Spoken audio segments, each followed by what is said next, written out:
cátedra. En esta oportunidad, a mi grupo y a mi persona nos ha tocado exponer acerca de los existencialismos. Y los integrantes son los siguientes.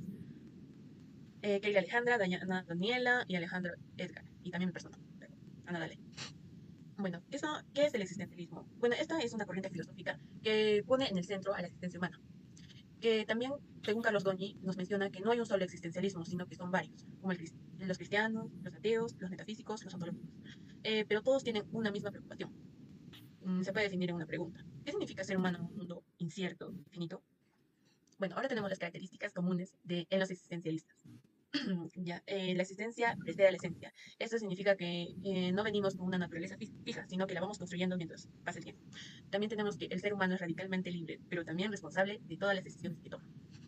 Que la vida no tiene sentido dado, sino que cada quien debe darle sentido a su vida, significado a su existencia. También que la angustia y el sufrimiento forman parte esencial de vida. Y que la muerte es la realidad inevitable que da profundidad a nuestras decisiones. Bueno, ahora vamos a pasar a ver dos representantes del existencialismo alemán y el existencialismo francés, y además un pensador difícil de clasificar. Paso la palabra a mi compañero Edgar. Buenos días, profesor. Buenos días, profesora de cátedra. Para empezar, estaremos hablando de Martin Heidegger, que fue un filósofo alemán que nació en el año 1889 y falleció en el 1976. Este fue uno de los pensadores más influyentes del siglo XX. Fue el principal representante del existencialismo fenomenológico, aunque rechazó ser llamado existencialista al estilo de Sartre. Su libro más importante se llamó El ser y el tiempo, que fue publicado en el año 1927. Este libro buscaba responder la gran pregunta: ¿qué es el ser? En este libro podemos encontrar tres palabras clave. La primera es el Dasein, que significa literalmente ser ahí. Se refiere al ser humano como único ser que se cuestiona su propia existencia. El segundo es el ser en el mundo. El ser humano no existe aislado, sino siempre en relación con su entorno. Y el último es la temporalidad. El ser humano entiende su existencia desde el tiempo, especialmente hacia el futuro y su fin inevitable, la muerte. Aportes. Él cambió el enfoque de la filosofía desde el pensamiento abstracto hacia la existencia concreta. Introdujo el concepto de autenticidad, que implica aceptar nuestra finitud y vivir de manera consciente y genuina. Destacó la angustia como una emoción que revela la nada y la falta de sentido preestablecido. Influencia. Él inspiró a pensadores como Jean-Paul Sartre, como ya mencioné, Simón de Beauvoir y Hannah Arendt. Su análisis del ser sigue siendo central en la filosofía, psicología y literatura contemporánea. Ahora hablaré de Karl Jaspers, la búsqueda del ser. Él nació en Oldenburg, en Alemania, en el año 1883. Comenzó estudiando Derecho, pero se cambió a Medicina y terminó especializándose en Psiquiatría. Él falleció en el año 1969. Escribió varias obras, entre las más importantes, Psicología de las Construcciones del Mundo, que fue publicada en el año 1919, Filosofía, que fue publicada en 1932, y La Fe Filosófica y su Origen y Meta de la Historia. El camino al ser. La filosofía tiene como finalidad la búsqueda del ser, que solo puede ser captado existencialmente. Inspirado por Kierkegaard, busca una verdad subjetiva y comprometida. En primero tenemos tres momentos clave para esclarecer el ser. El primero, que es la orientación en el mundo, que es un saber científico, conocer objetos, pero no sobre el ser. Luego tenemos el esclarecimiento de la existencia, que es que el yo se descubre como existente en el mundo. Y como tercero tenemos la metafísica, que hace trascender la propia existencia, que topa con las barreras de las situaciones límite. ¿Pero qué son las situaciones límite? Estas son esclarecidas por el ser infinito, y se produce la apertura plena al ser. Este progresivo esclarecimiento del ser se lleva a cabo desde tres horizontes. El primero, que es el mundo; el segundo, la existencia humana; y el tercero, la fe filosófica, que es aquello mediante lo cual el hombre está ligado por encima de sí mismo, con el origen del ser. Gabriel Marcel, el misterio del ser. Este nació en París en el año 1889, era un aficionado a la música y la literatura, estudió filosofía y falleció en el año 1973. Escribió varias obras, entre las más importantes tenemos El Diario Metafísico, Los hombres contra lo humano y El misterio del ser. El ser no es un problema, sino un misterio. El misterio del ser. Un problema es algo que aparece integralmente ante mí. Puedo asistir y reducir, mientras que el misterio es algo en que estoy comprometido, y por consecuencia es como una esfera donde la distinción de lo que está en mí y ante mí pierde su valor inicial, mientras que un problema auténtico puede resolverse con una técnica apropiada. Según este texto, un problema puede ser analizado de manera objetiva, como una solución objetiva. Como un ejemplo podríamos poner cómo arreglar una máquina. También menciona el misterio, que es un problema donde la solución nos implica a nosotros mismos, la existencia de uno mismo. Y gracias a este texto podemos darnos cuenta que el ser no es un objeto de contemplación, sino de acción. También que el hombre puede tener una relación con el ser mediante la fe. Y que la fe es una virtud, una fuerza que se adhiere a Dios, que es más íntimo a mí que yo mismo. El Deus intimo meo. Le paso la palabra a mi compañera Ana. Bueno, profesor, reiterados saludos. Me ha tocado hablar acerca de Jean-Paul Sartre. El infierno son los otros. Bueno, él nació en París, Francia, en 1905. Fue un filósofo, escritor, dramaturgo y ensayista. estudió filosofía en Francia y Alemania, y también mantuvo una relación filosófica con Simone de Beauvoir y también amorosa.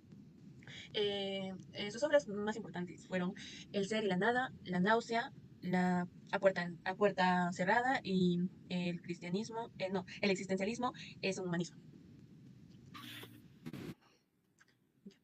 El infierno son los otros. Bueno, esa es una frase muy interesante acerca del autor, pues lo define, ya que él tenía un existencialismo ateo, pues Sartre era ateo por decisión propia, pues él creía que no existe o no hay ningún Dios que nos diga cómo tenemos que ser.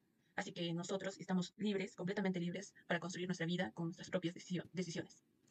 La libertad como punto de partida. Según Sartre, todos estamos condenados a ser libres, porque no podemos escapar de tomar decisiones. O sea, en cualquier momento, en cualquier circunstancia, todos tenemos que tomar una decisión, si hacer el bien o el mal, o si esto es lo mejor o no es lo mejor. Mm, Filosofía y literatura. Sartre no solo escribía filosofía teórica, sino que también escribía teatro, cuentos, novelas, obras, pero a través de ellos, él expresaba lo que significaba ser libre. También buscando el sentido a la vida, o sea, trataba de plasmarlo en sus obras, como se ve en la náusea o en el ser y la nada. Los tres modos del ser, según Sartre, pues él distingue tres formas de ser. El ser en sí, el ser para sí y el ser para otro. El ser en sí podemos poner de ejemplo, para una mejor comprensión, una piedra o un objeto, cualquiera. También tenemos el ser para sí, que es que el ser humano que es consciente de sí mismo. Este es libre y abierto a diferentes posibilidades. Y también tenemos el ser para otro, lo cual es cuando nos vemos a través de los ojos de otras personas, o sea, cómo es que nos miran los demás. Y, y según Sartre, esto nos puede incomodar o hacer que actuemos distinto. La mirada del otro. Aquí aparece la famosa frase, el infierno son los otros, como lo dije al principio. Pero este no significa que los demás sean malos, sino que a veces cuando alguien nos observa, sentimos que perdemos la libertad propia. Pues, tratamos de actuar para complacer a esa persona y no actuar como nosotros lo hacemos cuando no nos miran. Eh, Ahora tenemos contra el determinismo y la esencia fija. En esta parte, Sartre rechaza la idea de que estemos determinados a una sola religión, a una sola biología o cultura. No cree que tengamos esa esencia fija antes de nacer, pues cuando nacemos, cada día mientras crecemos vamos aprendiendo, por lo tanto vamos formando aprendizajes, entre otras cosas, que nos ayudan a definirnos a nosotros mismos. Mm, Ahora tenemos el humanismo existencial. Aunque su visión parece ser dura, en realidad es muy optimista, pues Sartre dice que el ser humano tiene la capacidad de crear su vida con responsabilidad, compromiso y ética, sin depender de otras personas.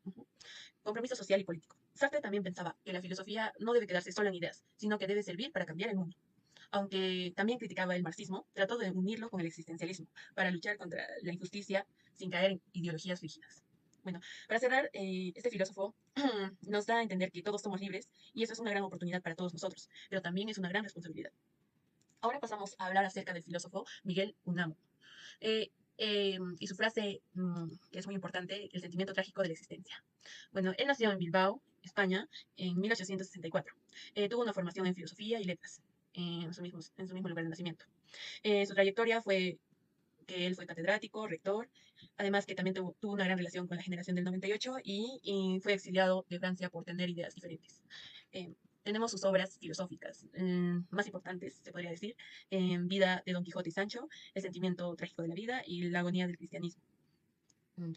Un filósofo inclasificable, ya que tuvo grandes influencias y además leer a Unamuno es como leer su propia vida, es como autobiografía, como filosofía, y que también tuvo una gran influencia de Kierkegaard. Bueno, pasamos a la siguiente, por favor, gracias. El desgarro existencial.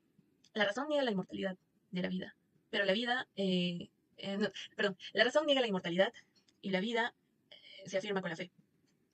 Ya. El antagonismo irreconocible. Tenemos que Miguel Unamuno tenía en su filosofía, en casi toda su filosofía era antagonista, pues podemos mencionar que tanto el exterior como el interior. En el exterior teníamos la razón y la ciencia como objetivo, o sea, objetivamente, y en el interior teníamos la vida y la fe, que es tanto subjetivo. Sentimiento trágico. Acá Miguel Unamuno nos menciona que él tenía una angustia porque un día va a dejar de existir y eso vivía en su interior y todo el tiempo, y mucho tiempo, y lo plasmó en su diario, el cual guardaba celosamente. Ahora tenemos fe como acto creativo. Creer es crear. Acá mencionamos que Miguel decía que nosotros para dejar de sentir esa sensación de que un día vamos a dejar de existir, él mencionaba que en nuestra mente creamos a Dios y a la inmortalidad. ya que al creer en Dios nosotros podemos vivir aunque moramos, aunque un día dejemos de vivir, o sea, vivir y seguir viviendo a pesar de la muerte. Ujú. La agonía espiritual, la duda como parte esencial de la fe y rechazo a la tranquilidad dogmática. Como lo dije antes, él vivía en una duda existencial casi toda su vida y la plasmaba en su diario. La lucha del yo contra la objetivación, su famosa frase, mi yo que me roba mi yo. Acá podemos mencionar que él aplicaba un método, el cual se llamaba el espejo como símbolo. Esta era una experiencia de enajenación ante la autoobjetivación y que él con este método influyó a Sartre y a Camus. Crítica al intelectualismo. Él decía esta frase, poseer verdades o ser poseído por la verdad. Muchas gracias.